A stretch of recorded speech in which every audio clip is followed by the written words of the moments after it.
Welcome back to Real Estate 101. Today we're going to continue our discussion on mortgage financing and talk a little bit about mortgages for second homes.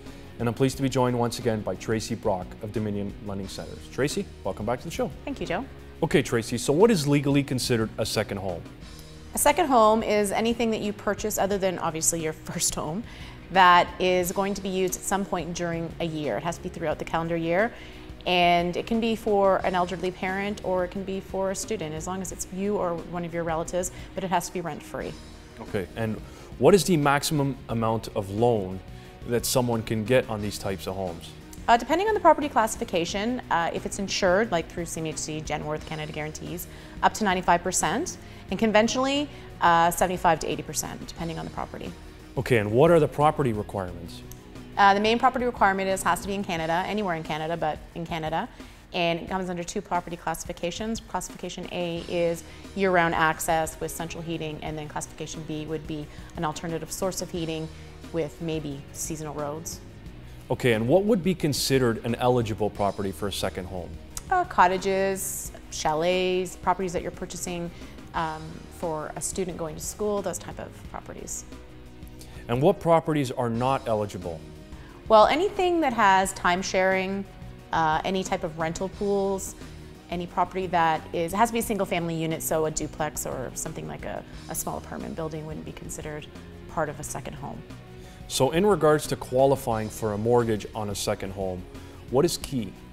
The key is the same as if you're purchasing your own home. You still have to have the excellent credit, you have to have the right income to support it. You have to be, the key here is you have to be able to support your home and the expenses of your own home with any debt that you may have from credit cards or car loans or other debt, and the new property with no rental income to supplement. So you have to basically be able to carry both houses on your income. And are there any additional fees or rate surcharges? For a typical borrower, no, because it is treated like it is the same as it would be a primary residence. So there's no rate surcharges or any premiums involved with it. But there are borrowers that sometimes we have to go to alternative lenders, and in that situation, whether they're buying their own home or they're buying a second home, they would have certain fees and rate premiums. Okay, so what are the mortgage terms and amortizations available on second homes? They're exactly the same as a primary residence. So anywhere from 6 months to 10 years as far as terms are concerned. Amortization, if it's insured through one of the insurers, is maximum 25 years. If it's a conventional mortgage, which means between 75 and 80% or less of a mortgage, then it's up to 35 years in some institutions. Okay, and what about for parents that have kids going to school, university? Does a second home make sense? Absolutely.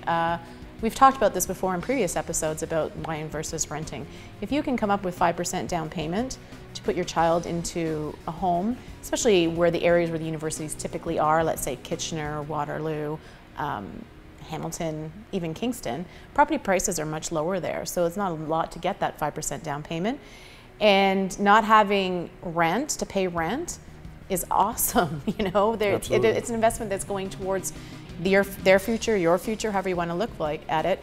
And because it's very hard to get financing for student housing, it's not hard to buy a house for your student, your child, and have them bring in other students to help supplement the rent.